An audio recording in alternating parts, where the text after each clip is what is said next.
Hello friends, आहार और पोषण के पार्ट 3 वीडियो में आपका स्वागत है। विटामिन का अध्ययन विटामिनोलॉजी में किया जाता है। विटामिन की खोज लूनिन, जो एक रशियन वैज्ञानिक है, इनके द्वारा 1881 में की गई। वहीं कुछ जगह हॉपकिंस का उल्लेख भी मिलता है। इन्होंने 1912 में विटामिन की खोज की थी। विटामिन शब्द कासिमिर फंक द्वारा 1912 में दिया गया। अब प्रश्न यह है कि विटामिन की खोज से संबंधित प्रश्न परीक्षा में पूछा जाता है तो इसका उत्तर क्या होगा। यदि ऑप्शन में लूनिन मिलता है तो लूनिन ही सही करना है। ऑप्शन में लूनिन ना मिलकर हॉपकिंस मिलता है तो हॉपकिंस को सही करना है। यदि ऑप्शन में लूनिन और हॉपकिंस दोनों नहीं है तो कासिमिर फंक को सही करना है। विटामिन का अल्फ़ाबेटिकल नामकरण ड्रूमोंड द्वारा किया गया। नवीनतम खोजा गया विटामिन है विटामिन B17। नवीनतम खोजा गया विटामिन है। इससे संबंधित प्रश्न परीक्षा में पूछा जा चुका है। विटामिन शब्द का शाब्दिक अर्थ होता है जीवन सत्व। विटामिन सिद्धांत 1912 में हॉपकिंस एवं फंक द्वारा दिया गया। फंक की पुस्तक का नाम द विटामिन है। विटामिन कार्बनिक पदार्थ है लेकिन यह ऊर्जा का स्रोत नहीं है। ध्यान रखिएगा, यहाँ से सत्य असत्य कथन प्रकार का प्रश्न पूछा जा सकता है। विटामिन मुख्यतया दो प्रकार के होते हैं, वसा में विलेय विटामिन और जल में विलेय विटामिन। वसा में विलेय विटामिन कौन कौन से हैं? Vitamin A, vitamin D, vitamin E और विटामिन के। जल में विलेय विटामिन कौन कौन से हैं? विटामिन बी और विटामिन सी। यहाँ से परीक्षा में प्रश्न पूछे जाने की सर्वाधिक संभावना है। विटामिन ए की खोज मैकुलम एवं डेविस द्वारा 1913 में की गई। इसका नाम रेटिनॉल होता है। एंटी इन्फेक्शन विटामिन भी इसे कहा जाता है।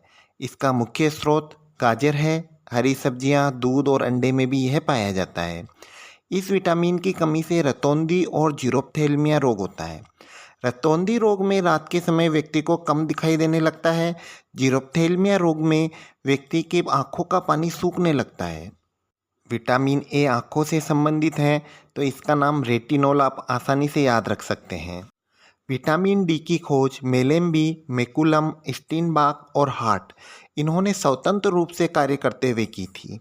इसका नाम कैल्सीफेरोल है। इसे सनशाइन विटामिन भी कहा जाता है। याद रखिएगा, इसका संश्लेषण अल्ट्रावायलेट किरणों की उपस्थिति में त्वचा में कोलेस्ट्रॉल से होता है। इसके मुख्य स्रोत सूर्य की किरणें, दूध, अंडा और मांस हैं।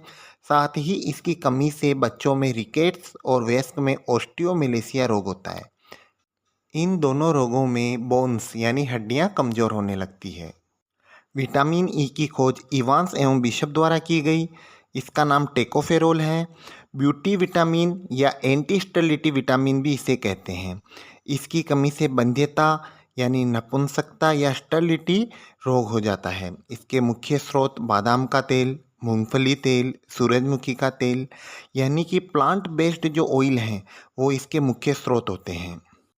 विटामिन के से संबंधित 3 नाम परीक्षा में पूछे जा सकते हैं, फाइलोक्विनोन, मेनाडायोन या फाइलोडायोन।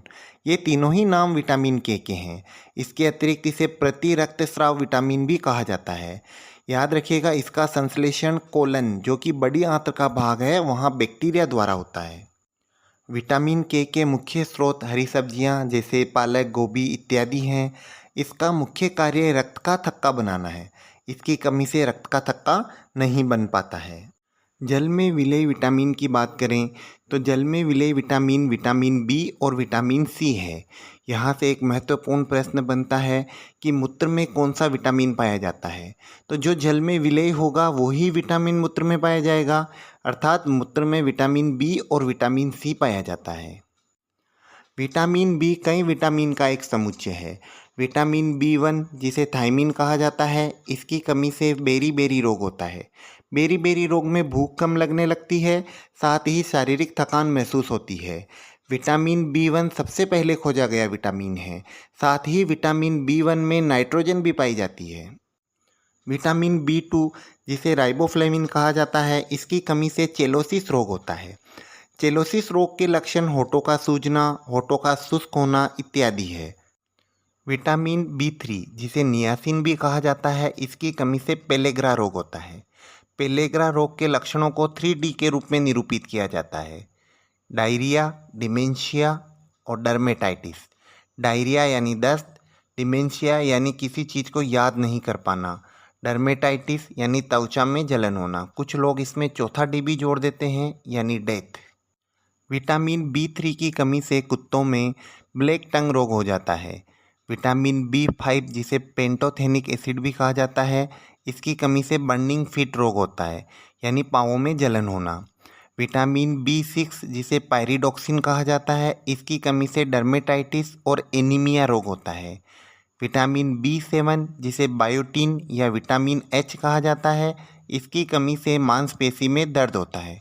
यहाँ याद रखिएगा एनीमिया रोग किस किस विटामिन की कमी से हो रहा है, क्योंकि यहाँ से कूट में प्रश्न पूछा जा सकता है। वहीं फोलिक एसिड बड़ी आंत्र में कोलन में बैक्टीरिया द्वारा संश्लेषित होता है और इसकी कमी से मेगेलोब्लास्टिक एनीमिया होता है। एनीमिया का प्रकार मेगेलोब्लास्टिक होगा। यहाँ एक बात ध्यान रखिएगा, बड़ी आंत्र में कोलन में बैक्टीरिया द्वारा संश्लेषण किस किस विटामिन का होता है, यानी फोलिक एसिड, और इससे पूर्व में हम पढ़ चुके हैं विटामिन के। विटामिन B12 जिसे साइनोकोबालेमिन कहा जाता है, इससे पर्नीशियस एनीमिया होता है। याद रखिएगा पर्नीशियस एनीमिया। विटामिन B12 का संश्लेषण प्रयोगशाला में किया जा सकता है। प्रयोगशाला में सबसे पहले संश्लेषित किए गए विटामिन का नाम विटामिन C है। किण्वन की प्रक्रिया के दौरान प्राप्त होने वाला विटामिन भी विटामिन C है। थायमिन, फोलिक अम्ल, बायोटिन, राइबोफ्लेविन और पेंटोथेनिक अम्ल जो कि विटामिन B कॉम्प्लेक्स के भाग हैं, ये आहार नाल में बैक्टीरिया द्वारा संश्लेषित किए जाते हैं। विटामिन C की खोज सर्जेंट ग्योर्गी द्वारा की गई और इसका नाम एस्कॉर्बिक अम्ल है। विटामिन C प्रयोगशाला में संश्लेषित किया गया पहला विटामिन है। साथ ही किण्वन की प्रक्रिया के दौरान मिलने वाला विटामिन भी विटामिन C है। इसका मुख्य स्रोत खट्टे पदार्थ जैसे नींबू, संतरा इत्यादि होते हैं। एक बात यहाँ ध्यान रखिएगा, दूध, अंडा और ब्रेड में यह अनुपस्थित होता है। यह विटामिन घाव भरने में सहायक होता है। विटामिन के रक्त का थक्का बनाने में सहायक है, जबकि विटामिन C घाव भरने में सहायक है। इसकी कमी से स्कर्वी रोग हो जाता है जो कि दांतों से संबंधित है। कुछ तथ्य याद रखिएगा। सबसे पहले खोजा गया विटामिन B1 है। सबसे पहले पहचाना गया विटामिन C है। उष्मा से सर्वाधिक प्रभावित विटामिन C है। स्टेरॉइड प्रकृति का विटामिन D है। क्या अब आप मुझे बता सकते हैं शरीर में बैक्टीरिया द्वारा किस किस विटामिन का संश्लेषण किया जाता है? मुझसे फेसबुक और टेलीग्राम पर जुड़ने के लिए वीडियो के डिस्क्रिप्शन में दिए गए लिंक से आप जुड़ सकते हैं।